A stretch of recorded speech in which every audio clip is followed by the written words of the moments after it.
Supervisor Bob Vinson was on night duty on the second floor of the Harvey Lake Hotel and Casino in Nevada when he noticed something unusual. A strange-looking machine had appeared in the corridor, though it hadn't been there earlier. This floor of the hotel was designated for employees only. Seeing an unknown machine at this hour made Bob uneasy. Something was definitely not right. The machine was a metallic box with a smaller box attached to it. The front part featured a bizarre control panel with a total of 28 switchable keys. It was 6:30 in the morning, and what Bob had just discovered was about to become national news within the next 24 hours. However, the machine itself was not the only concern. Bob had been on duty all night and hadn't heard a single sound indicating that someone had placed it there. Whoever had left this machine had positioned it on 4 wooden blocks, which were embedded into the carpet, suggesting that the machine was extremely heavy. What made the situation even more suspicious was that the locks on the doors surrounding the machine had been tampered with and rendered useless using superglue. As Bob stood there, still trying to make sense of the situation, his eyes fell on an envelope lying next to the machine. The words on it read, "To the Harvey Management." Harvey Lake Hotel and Casino was a well-known establishment in Nevada. At the time, it was an 11-story building with 197 rooms. Bob, realizing the severity of the situation, ran to call security. Soon after, the police and fire department were also summoned. At first, no one dared to pick up the envelope, fearing it could be a trap. Eventually, after shaking it with a broom, they opened it. Inside the envelope was a 3-page typed letter. The headline read, "Warning for Hotel Management and Bomb Squad." The letter stated that the bomb inside the machine was highly sensitive and could detonate in milliseconds if moved even slightly. The note also warned against using water or gas, as the machine contained float switches that would increase air pressure inside, triggering an explosion. Even the screws on the machine were connected to a trigger, meaning if any screw was turned more than 25 times, it would detonate. In simple terms, the letter claimed the bomb was extremely delicate, and any interference would result in a massive explosion. At that moment, around 600 guests were asleep in their rooms. The police swiftly evacuated the entire hotel, instructing everyone to move to the parking lot. Then, the bomb squad arrived and began their inspection. The machine was made of half-inch thick steel sheets, welded seamlessly.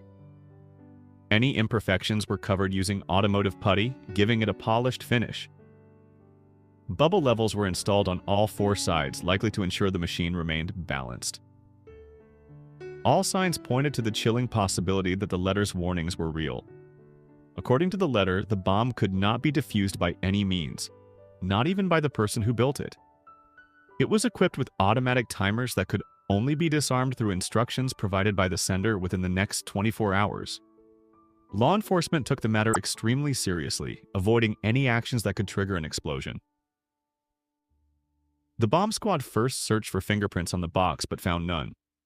They then took photographs from all angles and used a special X-ray machine to examine its contents. While waiting for the X-ray to develop, an officer placed a stethoscope on the machine, listening intently. There was a definite sound coming from inside. Something was moving continuously. The letter claimed the bomb contained TNT, but the actual amount was unknown. At one point, the letter hinted that if the bomb exploded, the casino across the road would also be severely damaged. The note even advised authorities to evacuate people within a 200-foot radius. Taking no risks, the police evacuated nearby buildings and shut down the hotel's gas pipeline. Meanwhile, casino employees began relocating millions of dollars in cash to a secure location. The FBI arrived and set up a command and control center in a nearby building.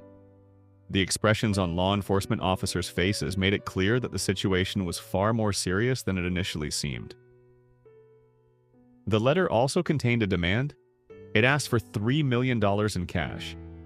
The money had to be in used bills with no markings or chemical treatments. The instructions were clear: any attempt to deceive the sender would result in the bomb going off. If the demands were not met within 24 hours, the timer would automatically detonate the device. But how was the money supposed to be delivered? The letter detailed the delivery process. The money was to be transported via helicopter. The pilot was to land near the LTA building at Lake Tahoe Airport at 11 p.m., facing south. After landing, the pilot was to stand near a designated fan, where they would receive a call with further instructions. The note also explicitly stated that there should be no additional personnel, no security or gunmen in the helicopter. To execute the plan, the FBI deployed an agent named Joe Cook, who took off in an FBI helicopter loaded with $3 million in counterfeit bills. A hidden gunman was also placed behind the pilot's seat for security. As per the instructions, the agent landed at the specified location and stood near the fans. Moments later, a nearby public phone rang. The agent picked up, and a voice on the other end instructed him to retrieve an envelope from under the phone booth's table. The caller, clearly cautious, ended the call within 5 seconds to avoid being traced. The new letter contained further directions for the pilot. He was to turn on a flashlight inside the helicopter, showing every corner to prove he was alone. Then he was to take off and fly toward Highway 50. Exactly 15 minutes into the flight, he would spot a strobe light in the forest on his right and land there, where he would find another letter hanging from a tree. Following the instructions, the pilot illuminated the helicopter's interior strategically to avoid revealing the hidden gunman. He then took off toward Highway 50. However, upon reaching the designated area, he saw no strobe light. He circled the area for an hour but saw no movement in the dark forest. Eventually, he returned to the airport only to realize he had misread the instructions. The actual landing site was miles away. To inform the suspect that they were still willing to comply, authorities broadcasted a news segment stating there was some confusion regarding the drop-off location. Upon hearing this, the suspect called the police station and instructed them to flip switch number 5 on the hotel bomb upwards and wait for further contact. This was likely an attempt to buy more time to formulate a new plan. However, by now, it was too late.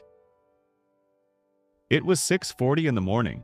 More than 24 hours had passed, yet the bomb had not detonated. This was a promising sign. The FBI, police, bomb squad, and fire department teams present in the command center estimated that if the device exploded, it could contain up to 1,000 pounds of TNT.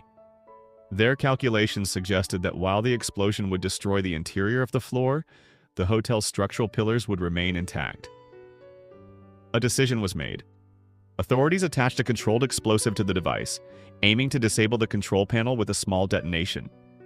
At exactly 3:45 p.m. on August 27th, the entire city held its breath as the remote detonator was pressed. The bomb exploded, but as the letter claimed, it did not contain TNT. Upon further inspection, investigators discovered it was packed with dynamite, which had a significantly lower blast impact than TNT. Further investigation revealed that the mastermind behind the entire scheme was 58-year-old John Burgess, assisted by his 2 sons. John had lost his entire life savings in the casino, leading him to devise this elaborate plan to extort money. His ultimate goal was not just to collect the ransom, but also to steal the helicopter and escape. However, his plan failed. John Burgess was sentenced to 20 years in prison, while his sons were pardoned in exchange for cooperating with the authorities. In 1996, John Burgess passed away due to liver cancer. Following this incident, the Harvey Hotel underwent extensive renovations and reopened with a new design and additional rooms. Thank you for watching this video. Don't forget to like and share. See you in the next thrilling episode.